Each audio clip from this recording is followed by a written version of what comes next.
So living in the United Kingdom, I know that North London was like, I'm a South West Londoner, or I was always aware that Judaism was not really an issue if someone was Jewish. But in Paris, in the centre, since I've lived here in less than a decade, Macron has recognised this, but also I think it's been recognised generally, and I think the author of The Hair with the Amber Eyes, and also Nissim Kamondo, he basically documented how France has always been a little bit anti-Semitic. I'm not Jewish. I never understood quite how anti-Semitic the population was here. It's imbued in the linguistics. So if you hurt your shoulder, if you hurt your elbow, people called it a little Jew, because your reflex, whereas we call it a funny elbow in English language, the linguistics here are you call it a petit Jew because you're trying to hold your money away from people. And there's many more things that are imbued in the language which continue culturally.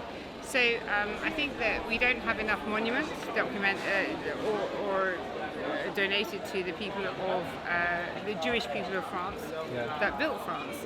We also have a lot of beautiful paintings in the museum that are from Monet, for example, that were donated by Jewish families that were then later, their ancestors were sent during the Holocaust to Auschwitz, and they were killed and they were never returned. And people don't understand that. So we have tourists that come and visit the Musée d'Orsay, they look at Monet and they say, okay, this is donated by Nissim Kamondo to the people of France, but actually his ancestors not only fought and died in the First World War for the people of France, they actually were sent to Auschwitz, their second generation, because they lived in what we call a hotel particulier, which is a beautiful house, like a house, which not many people have the privilege of living in. So I don't think that English people, or when I say English people, maybe particularly European people, understand that when they live in Europe, how complicit France was in actually sending a lot of people to Auschwitz and the concentration camps, even though only half of us recognise it as Vichy.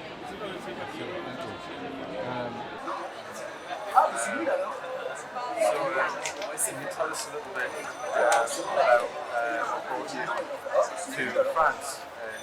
So I married a French man 15 years ago, and then after Brexit vote, after the vote of Brexit, we kept our fingers crossed that everything was going to be okay and things were going to be easy for us, but unfortunately my husband understood very soon, within about a few weeks after the Brexit vote, that we were going to have to move back to we were going to have to move to France, or I was going to have to stay in England and he was going to have to move back to Paris and commute. And we wanted to go as a family unit. So we moved over here to France. I'm a speech and language therapist. I worked for the NHS for 16 years. And I thought it was going to be easy for me to work for Anglophones. But actually it's really difficult to get your, what they call équivalence in France. And actually they did a lot of speech and language therapists after COVID and during COVID. And I couldn't work because I couldn't get my accreditation. So unfortunately we've been here since, and because I specialise in adult neurology, I couldn't work immediately in the field that I specialised in for 16 years, the National Health Service.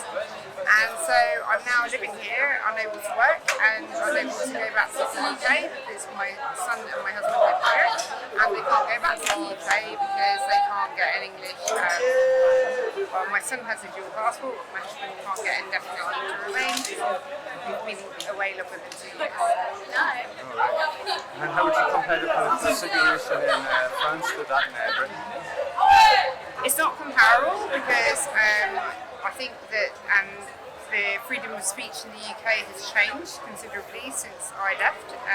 I knew that it was deteriorating when I was living there, but after, I think, is it 13 or 14 years of Tory 13 years of Tory rule, I think we've had a lot of freedom of speech taken away. I think that we have never as speech and language therapists, as a recognised organisation, and also as junior doctors or experienced doctors, and also any allied health professional. We've never been on strike because we never want to take that away from patients, and we've always been left wanting anyway.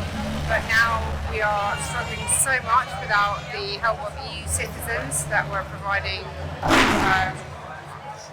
incredible help that are not being allowed to stay on indefinite leave to remain.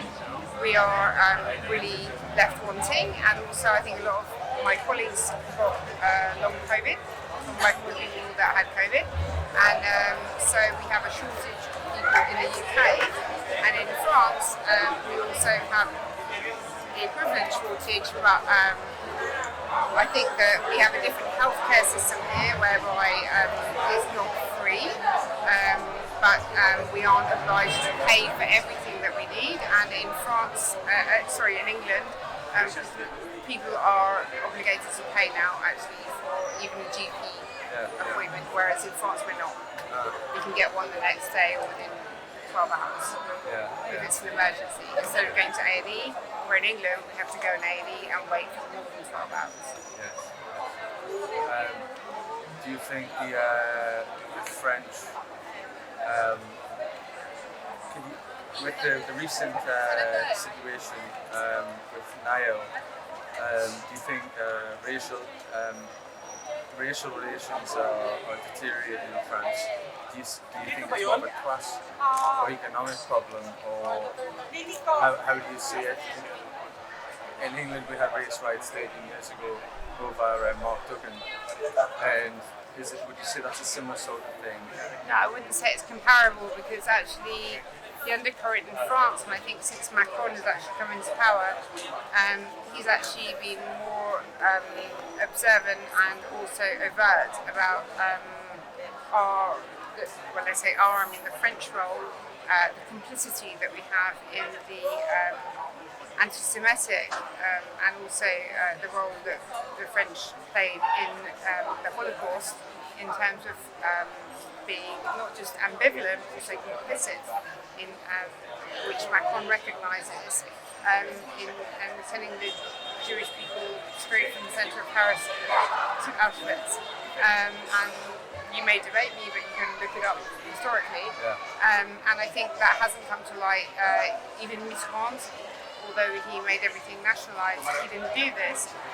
In terms of race, I have never lived anywhere, and I lived in London, which you could call a melting pot of different ethnicities and receptiveness to different cultures. I mean, I lived in Tooting for a long time. I worked in a very multicultural hospital on a number of occasions over a long period, and